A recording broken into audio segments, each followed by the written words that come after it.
Good morning to all of you. आज हम लोग स्टार्ट करने जा रहे हैं क्लास 10th का लेक्चर नंबर 16 और ये चैप्टर 3 का metal and non metal part है। जैसा कि आप जानते भी हैं, मेरा नाम अजय सर है। नीचे मेरा मोबाइल नंबर और व्हाट्सएप नंबर दिया हुआ है। यदि आपको मेरा स्टडी पढ़ाई अच्छा लग रहा है तो प्लीज़ हमारे चैनल को अवश्य सब्सक्राइब करें। चलिए स्टार्ट करते हैं। Concentration of ores. देखिए, सबसे पहले ये जानते हैं कि कंसंट्रेशन ऑफ ओर्स होता क्या है। तो जैसे पिछले लेक्चर में पढ़े थे क्या, ओर्स हम लोग ओर्स से मेटल को एक्सट्रैक्ट करते हैं, मीन्स बाहर करते हैं। मीन्स उस ओर्स में, जिस ओर्स से मेटल को क्या करते हैं, बाहर करते हैं, उस ओर्स में बहुत सारा इम्प्योरिटी होता है। तो उस इम्प्योरिटी को सबसे पहले हम लोग बाहर निकालते हैं, और जिस प्रोसेस से इम्प्योरिटी को बाहर निकालते हैं उसी प्रोसेस को क्या बोलते हैं, कंसंट्रेशन ऑफ ओर्स। तो देखिए, कंसंट्रेशन ऑफ ओर्स होती क्या है। Concentration of ores, concentration of ores क्या एक प्रोसेस है, एक मेथड है, जिस प्रोसेस के द्वारा, जिस मेथड के द्वारा अनवांटेड मटेरियल को ओर्स से बाहर निकालते हैं। तो बोल सकते हैं it is a process of ores, या आप बोल सकते हैं क्या, it is a method, it is a method, it is a process, या इट इज ए मेथड। ये क्या प्रोसेस है या मेथड है, in which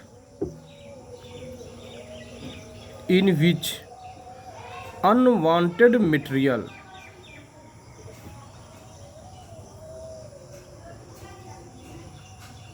it is a process in which unwanted material remove from the ores।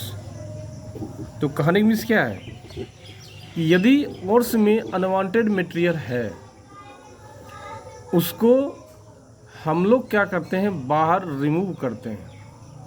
इसी process को हम लोग क्या बोलते हैं, कंसंट्रेशन ऑफ ओर्स बोलते हैं। और ये क्या है, फर्स्ट स्टेज है, एक्सट्रैक्शन ऑफ मेटल का। ये क्या है, फर्स्ट स्टेप है। तो इसमें कंसंट्रेशन ऑफ ओर्स में 4 मेथड आपको पढ़ना है, जिसमें सबसे पहला है hand pickling method.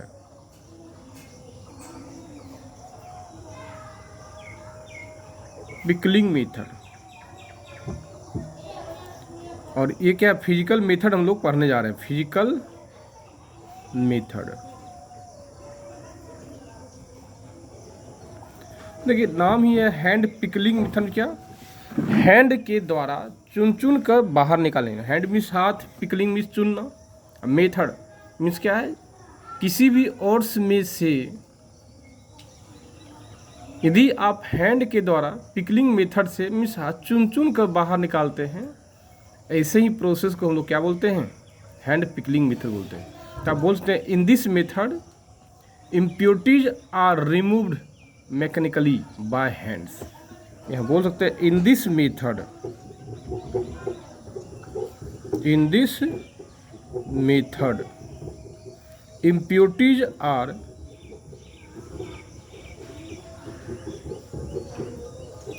Removed mechanically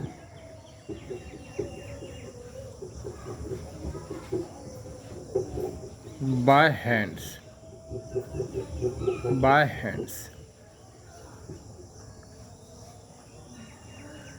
means ये हो गया, मीन्स क्या, हैंड के द्वारा क्या है, आप बाहर निकालते हैं, किसको, अनवांटेड मटेरियल को।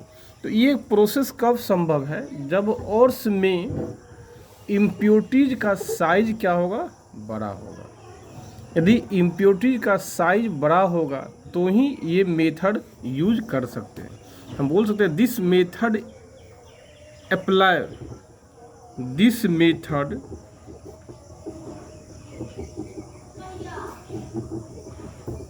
can be applied when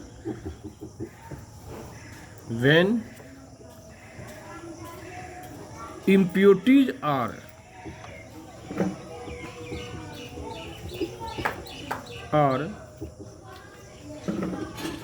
large in size and differ from ore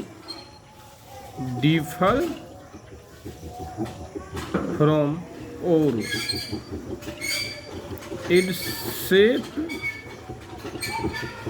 and size। कार्य विषय क्या है? ये मेथड अप्लाई कब करेंगे?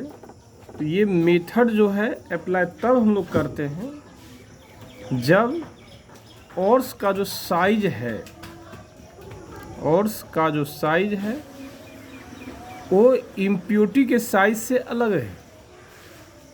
तो साइज किसका बड़ा होना चाहिए? वो तो डिपेंड करता है कि ऑर्स और इम्प्योरिटी क्या है। यदि शेप और साइज अनवांटेड मटेरियल का डिफरेंट है फ्रॉम द ऑर्स से, तो हम इजीली और आसानी रूप से हैंड पिकलिंग मेथड के द्वारा हम लोग अलग कर सकते हैं। चलिए नेक्स्ट देखते हैं कि आप magnetic separation method.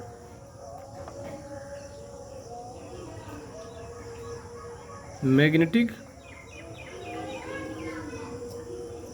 Separation method. तो मैग्नेटिक सेपरेशन मेथड क्या होता है? तो मैग्नेटिक सेपरेशन मेथड भी एक प्रोसेस है।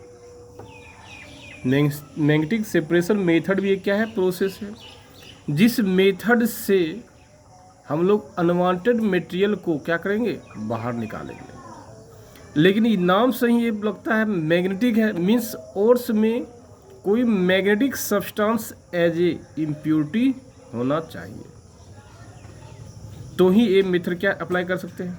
तो आप बोल सकते हैं this method is used when either ore gangue is magnetic in nature. तो सबसे पहला पॉइंट बोलेंगे कि ये मेथड जो हम लोग अप्लाई करेंगे, ये मेथड जो हम लोग यूज करेंगे, तो यूज तब करेंगे या तो ऑर्स या गैंग दोनों की में किसी एक में क्या हो? मैग्नेटिक नेचर होना चाहिए। तो यहाँ बोल सकते हैं क्या? The method is used when either or gang is magnetic in nature। Magnetic in nature क्या होना चाहिए? मैग्नेटिक होना चाहिए। जैसे हम बोल सकते हैं ये ओर्स हो, मान लीजिए ये क्या है? ओर्स है, ये ओर्स हो, ये मान लीजिए ओर्स है, जिसमें क्या है? Ores contain impurity.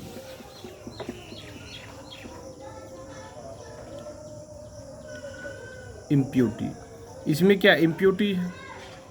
तो इसमें क्या होना चाहिए? वन में बी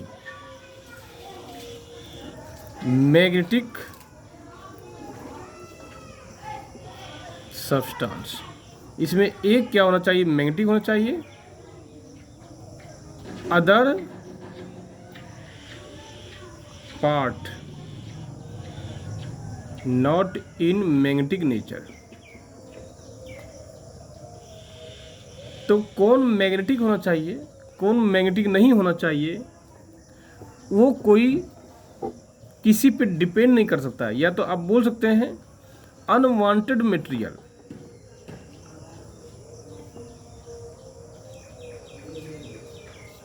अनवांटेड मटेरियल और pure, either any substance, either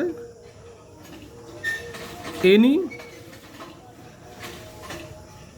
substance, either any substance may be magnetic in nature. Magnetic in nature कहने की मीन्स क्या हुआ, यदि आप अनवांटेड मटेरियल लीजिए, अनवांटेड मटेरियल लेते हैं तो ये क्या magnetic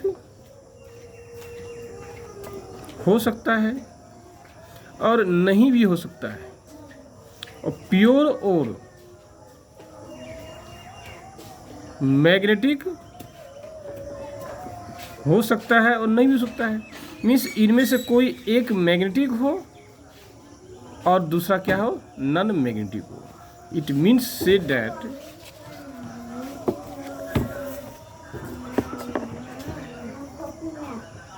it means say that one of them is magnetic substance,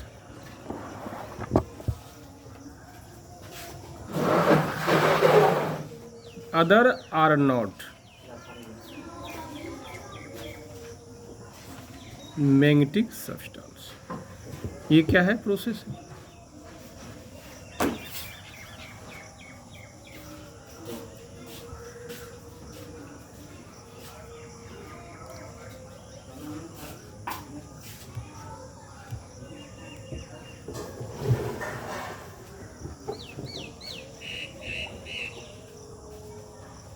जैसे चलिए हम लोग एग्जाम्पल लेते हैं।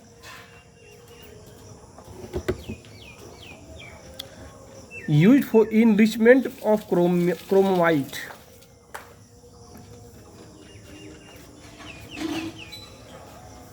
एग्जाम्पल थे क्या, इनरिचमेंट ऑफ क्रोमाइट।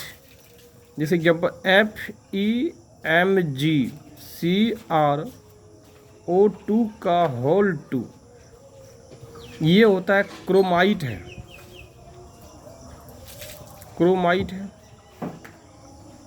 जो क्या होता है इसमें, ये क्या है, ऑर्स ऑफ क्रोमियम है। ये क्या है, it is a ores of chromium.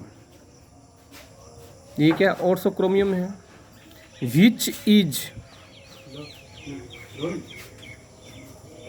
Magnetic in nature. जो क्या होता है, मैग्नेटिक इन नेचर होता है, लेकिन इट कंटेन्स